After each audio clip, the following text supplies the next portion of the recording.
He wasn't slicing battle droids in half or dropping wisdom bombs like it's open mic night at the Jedi Temple. He was just tired, quiet, small, like a man who'd spent 10 years losing arguments in his own head and forgot what it felt like to win one out loud.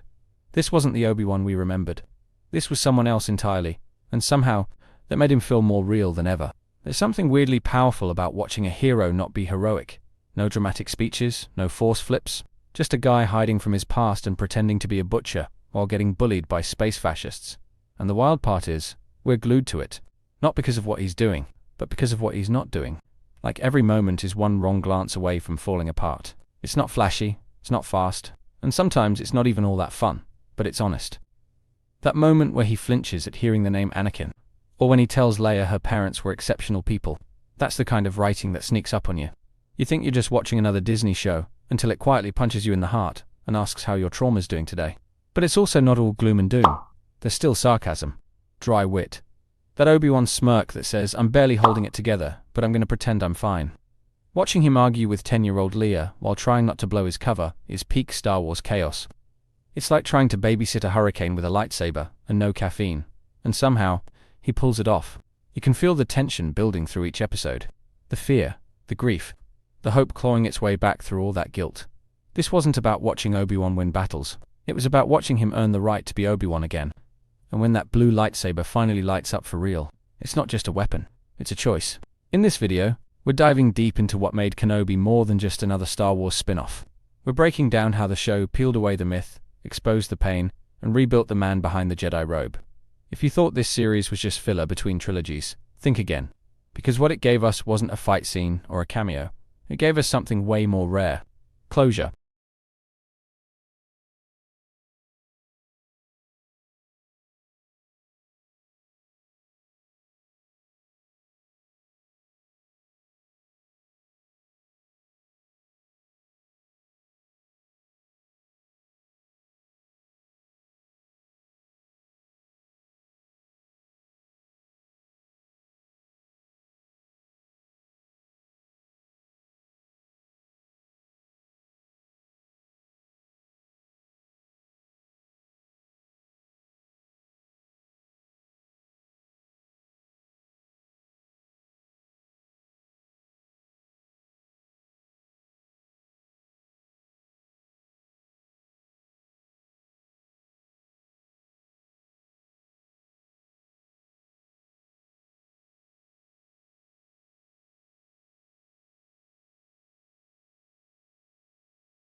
What really hits hardest, though, is just how alone Obi-Wan is. Not just physically, emotionally, spiritually. This isn't just a man in hiding. This is someone who genuinely believes he deserves to be forgotten, who carries the deaths of his friends, his order, and his brother like a weight around his neck. There's that haunting moment when he calls out to Qui-Gon and gets nothing but silence. And it's not just that he needs help, it's that he needs forgiveness. You feel the shame in every pause, every breath. He doesn't want to fight. He doesn't want to protect, because he doesn't believe he can anymore, or worse, that he should. And then there's Vader, the ultimate reminder of Obi-Wan's failure. Every encounter is drenched in pain. You don't get the sense that Obi-Wan wants to defeat him. He just wants it to stop. He wants to forget what happened, what he saw on Mustafar, but there's no escaping that. There's no moving on when the nightmare keeps hunting you down in black armor. The show didn't always handle it gracefully, but when it worked, it really worked. You could feel the years weighing down on him like an invisible cloak. A man who once stood with the galaxy at his back, now unsure if he deserves to stand at all. That's not just character development, that's devastation. It's painful to watch, because deep down, we all know what it's like to lose faith in yourself. But most of us don't have to do it while the entire galaxy watches us fall. And yet, somehow, the moments that did land hit like a freight train made of raw emotion and lightsaber glow. When Obi-Wan finally taps into the Force again, it's not triumphant, it's desperate.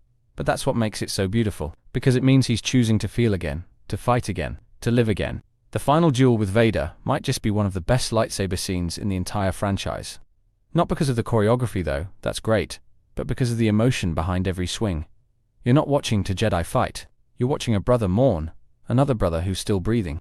And when that mask cracks open, when Anakin's voice breaks through the vocoder, it's not just Vader unmasked, it's Obi-Wan finally letting go. That one line, "I'm not your failure, Obi-Wan. You didn't kill Anakin Skywalker. I did." It changes everything. Not just for us but for him. The weight lifts for a second. Not completely, but enough to let him breathe again. That's the kind of storytelling Star Wars is built on. Redemption through heartbreak. Clarity through pain. By the end of the series, something shifts. Obi-Wan is still haunted, still scarred, but there's a light in his eyes that wasn't there before. He's found something close to peace, not because he forgot what happened, but because he accepted it. And in doing that, he becomes stronger than ever. His connection to the Force begins to return. His bond with Leia becomes something truly special. Not as a replacement for Anakin, but as a reminder that hope is still out there, that the next generation is watching, and they need someone to show them the way. It's quiet moments like that. Talking to Leia about her parents, choosing not to fight when he doesn't need to, those are the beats that give the series its soul, not the action, not the callbacks, but the compassion, the quiet strength of a man learning to forgive himself. You feel that legacy settling into place. The Obi-Wan we see at the end isn't the same man we started with, and he's definitely not the man we met in the prequels or the originals. He's something in between, something real. A Jedi who's finally learned that strength doesn't always come from the Force, it comes from healing. That's the real gift of the show. Not spectacle, not lore, but the reminder that even the strongest fall, and even the fallen can rise again. Kenobi didn't fix everything. It didn't answer every question or stick every landing, but it gave us something Star Wars rarely slows down enough to explore. It gave us grief, growth, grace. It gave us a broken man who didn't need to be perfect to matter again. The tragedy of Obi-Wan isn't that he failed Anakin. It's that he blamed himself for something that wasn't his to carry, and that guilt nearly destroyed him. But through pain, through trial, through fire, he learned to stand again. Not as the Jedi he used to be, but as a man who understands what it truly means to protect. It's a powerful arc because it doesn't erase the past. It honors it. It takes the pain and lets it breathe. Lets it shape the man into something wiser, humbler, and stronger. That's what Star Wars needs. More of not bigger explosions or surprise cameos, but quiet truth. Character evolution that feels earned. In the end, the Kenobi series reminded us why we ever cared about this character in the first place. Not because he was the strongest, not because he was the smartest, but because he kept going, even when he didn't believe in himself anymore. And maybe that's the real legacy of Obi-Wan Kenobi. Not the battles, not the wisdom, but the courage to rise from ruin and keep the light alive. Thank you for watching. If you enjoy my videos, please consider looking at my pinned comment and checking out the links for my Amazon storefront. It contains my favorite Legos, my gear in which I make videos, and comics that I read on a daily basis. I update it constantly, so please take a moment and click on the link. On top of that, check out my second channel, Critical Analysis Hub Plus, and my third channel, Critical Analysis Hub XP. Just one click would go on a long way in supporting my channels and future in YouTube.